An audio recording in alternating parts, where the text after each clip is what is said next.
တ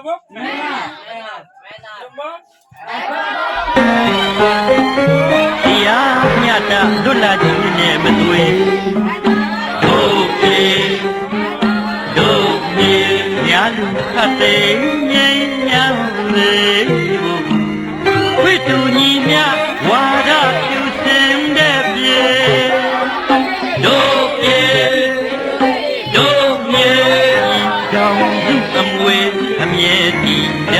လေအတိတ်ခံပြုပဲဟေး